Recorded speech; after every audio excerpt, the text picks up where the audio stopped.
It's Windy City Weekend. Comedian George Wallace joins us live in Host Chat. And Chef Mario shares a quick and easy Italian pasta salad recipe perfect for tailgating.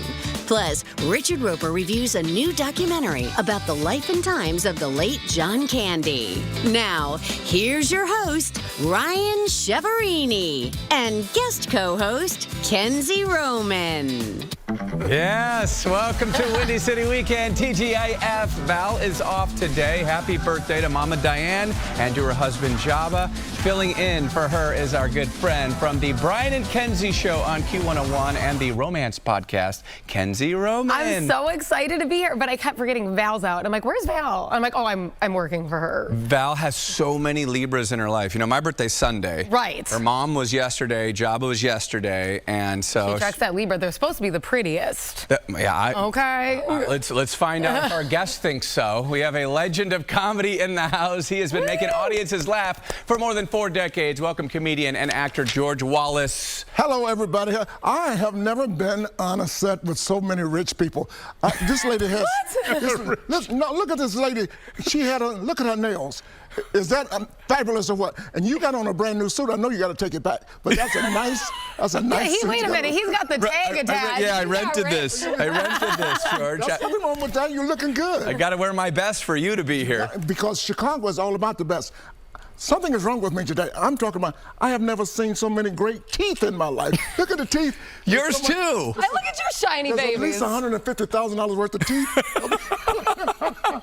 But it's wonderful to be back in Chicago. Yeah, I didn't realize that you actually lived in Chicago at one point. I lived in Chicago back in 1998. I was #1 on radio, WGCI 107.5, Gene Sparrow and Dr. George Wallace. That's amazing, because I'm in radio too. I do morning radio. Okay. So I'm on Q101 mornings.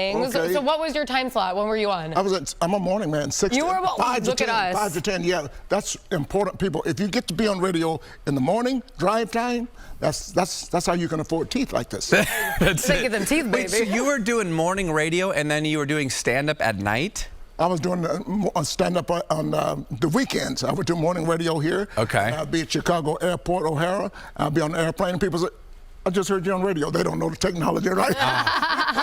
Little taping here and there. And I was on 2 radios. I was on Tom Jonah radio show also. Tom Jonah. I was on 2 stations at the same time here in Chicago. All right. Now, you were flying around doing stand-up, but what about locally? What was your favorite spot locally? You have Zanies here, but yeah. Every weekend I was on an airplane going somewhere because I had booked already before I got the gig.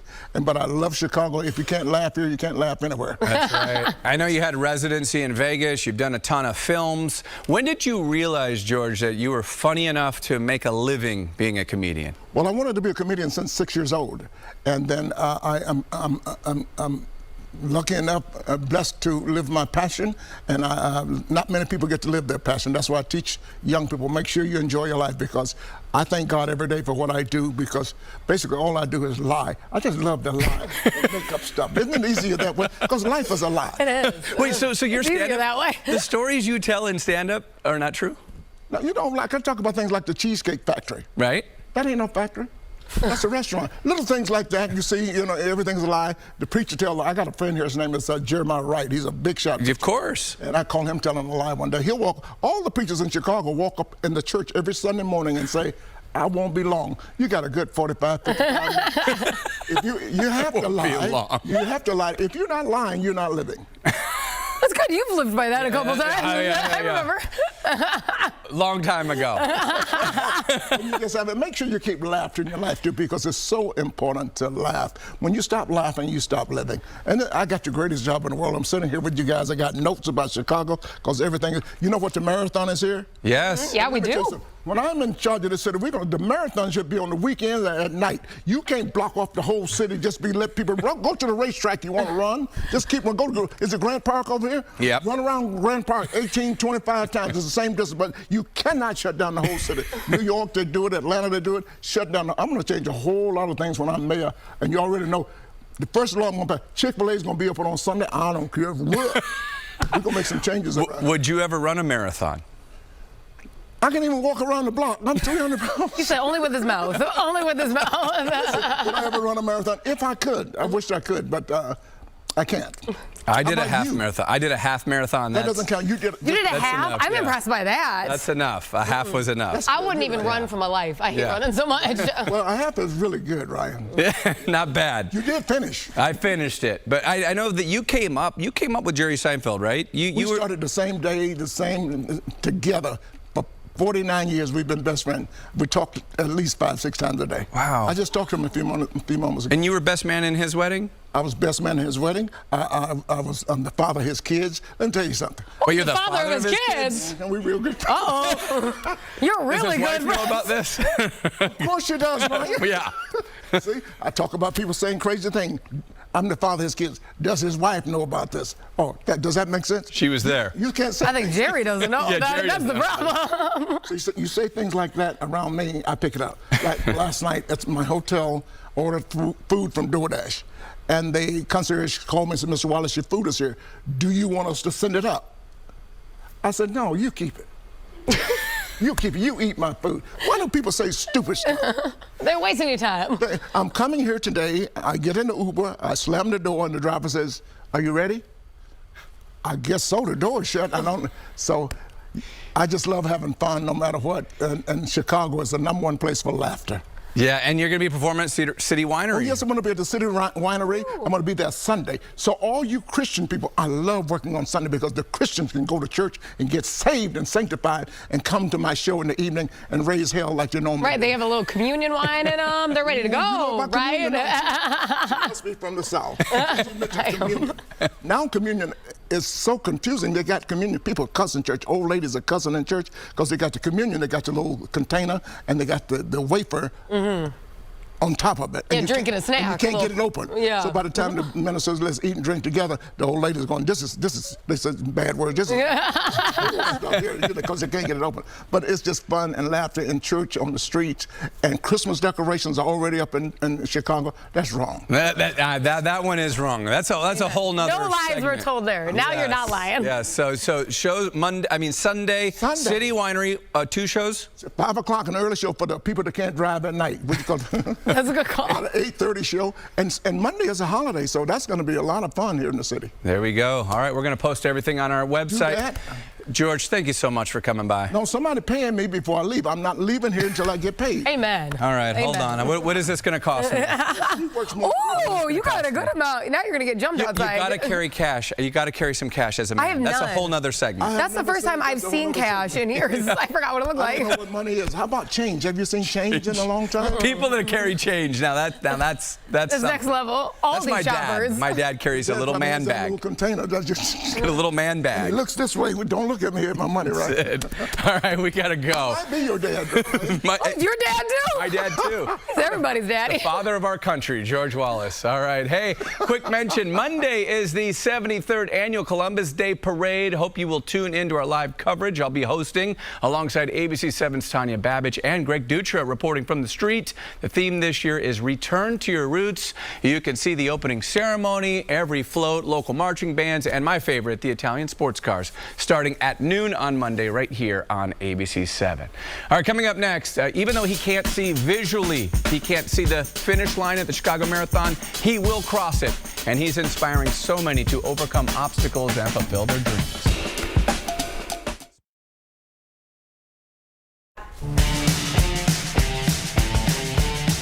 Welcome back, everybody. Chicago Marathon is coming up this weekend, and one runner will be logging all 26.2 miles without seeing a single step.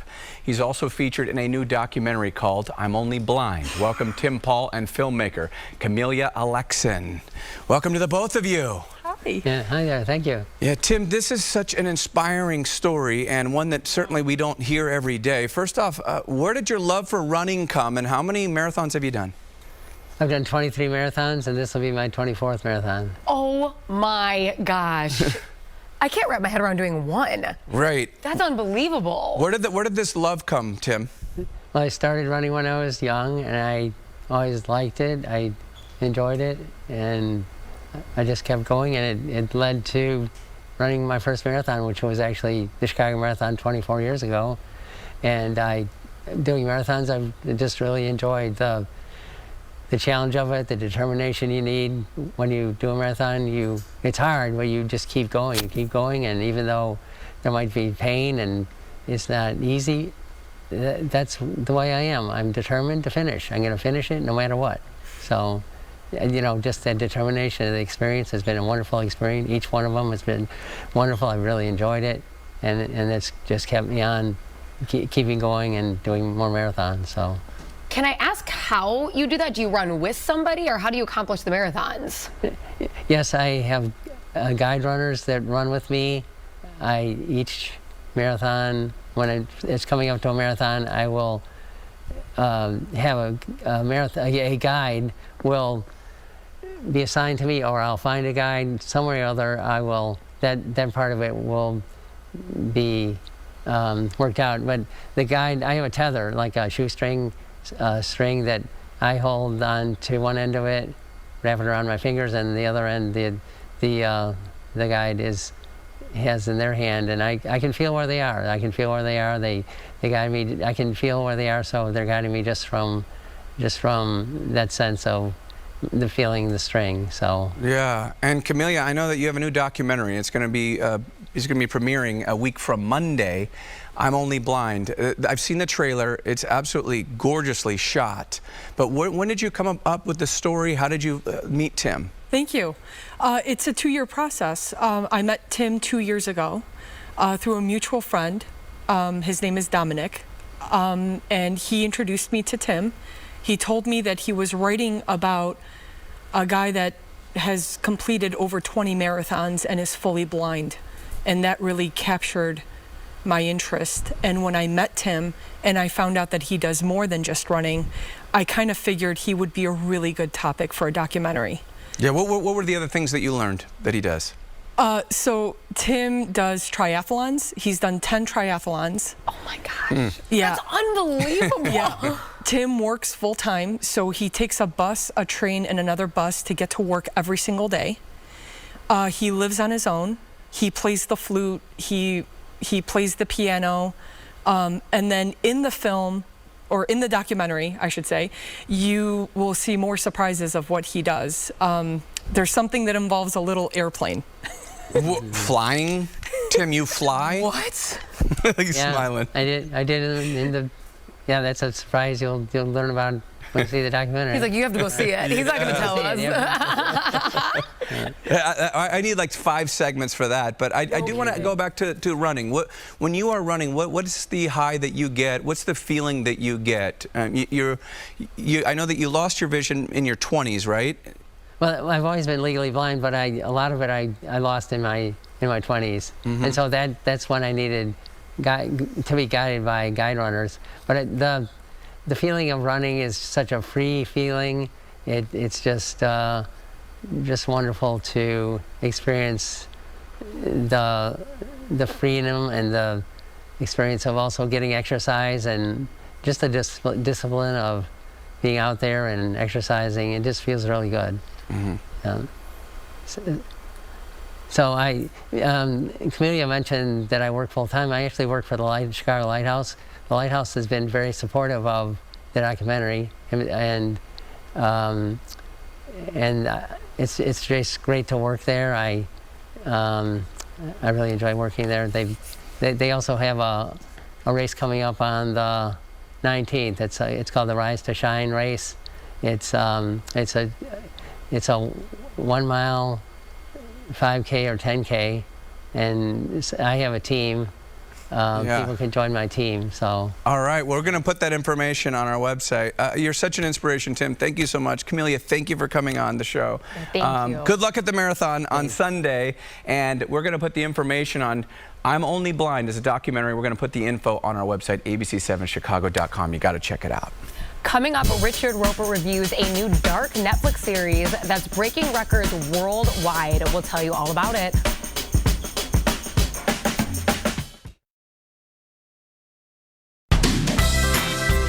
This segment was produced with and sponsored by Alessi. Welcome back, everybody. October is Italian-American Heritage Month, so we headed to Jewel Osco in Lakeview, where Chef Mario whipped up a quick and easy pasta dish using some of our favorite Italian flavors and ingredients. Take a look. Hey guys, Mario Manfredini here. I'm at the Jewel up on North Ashland in Lakeview. We're celebrating Italian Heritage Month. They have Festa Italiana going on. I have some Alessi and Vigo products. We got football season. The big game is coming. I got a big pasta salad coming that's great for tailgating. We're going to start off with some salted water. We got our Alessi pasta we're going to throw right in there. While this is cooking, 12 minutes, I could get everything together for this pasta salad, and I'll be out the door in a half hour. 2 parts olive oil to 1 part vinegar for my dressing. Fresh garlic in there. Put a little salt and pepper in here as well. These Vigo and Alessi products work great.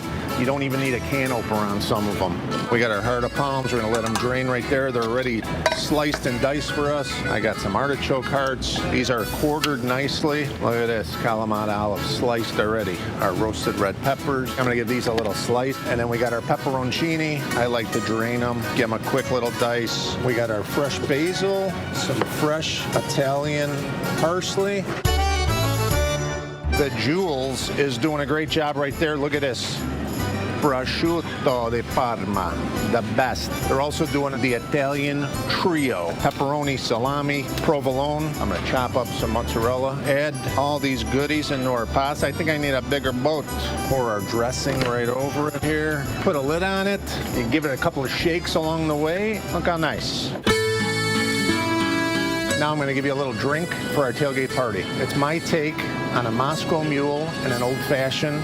We might just call it the Mario Mule for all I know. 2 ounces of your favorite bourbon, a couple of jigs of the balsamic in there. We're going to shake it up nice and nice. Ooh, I feel like Tom Cruise a little bit, just not as good looking. We're going to pour it over a nice ice cube. So we're going to add our ginger beer to it. We're going to take our basil. We're going to put it right in there. We got our pasta salad for the tailgate. And we got a little drink for after the game.